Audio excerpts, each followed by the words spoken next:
thinking about the bonus material, what we're going to do, there were plenty of topics, of course, that we went through, like, are we going to do live stuff, are we going to do new material, what are we going to do? Yeah. And then the idea came up, you came up with the idea actually, that there is, I think so, there is some material that was released back then, in the beginning of the 80s, that never carried the name Rage, actually. Yeah.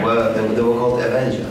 And so we went through this, of course we know the songs, and went through this material and yeah, picked out a few, 6 in total. In my opinion, I think we picked out the best of the stuff. Yeah. About Avenger, I don't know if I have to explain about this. I guess Dire Rage fans know about Avenger.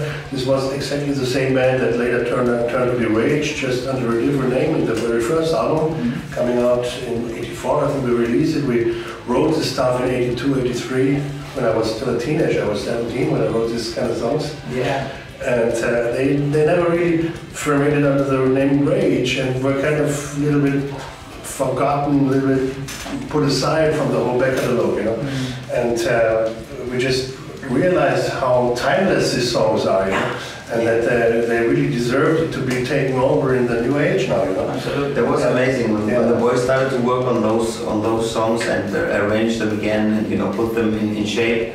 It's incredible, songs that are 30 or more years old and still they are timeless. They work out fine. It's really cool metal songs and they have really a lot of energy. And they turn really good with a really old school style with a modern sound.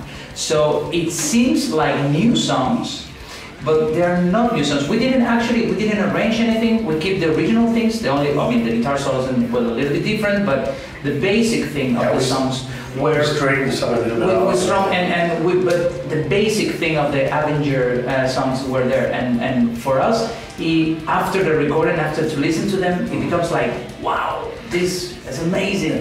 And we really, to keep it as original as possible, we actually kept the original lyrics of this song. So when you hear it, you might wonder why is people singing all this satanic bullshit, you know? Because, I mean, actually, I was 17, I was really not aware. I was young and needed the money. Yeah, I was young. Actually, I wanted to revolt against my Catholic father, you know, that was kind of trying to force me on all kinds of things. And for me, this was a kind of rebellion to write and sing about all this satanic stuff, you know. Hey, Satan! Yes. No, of course not. I mean, I corrected the worst mistakes, the worst English mistakes in the lyrics, but actually what you hear is pretty much what I wrote back then, which in now retrospective sound a little bit funny, but the sound they turn out really amazingly.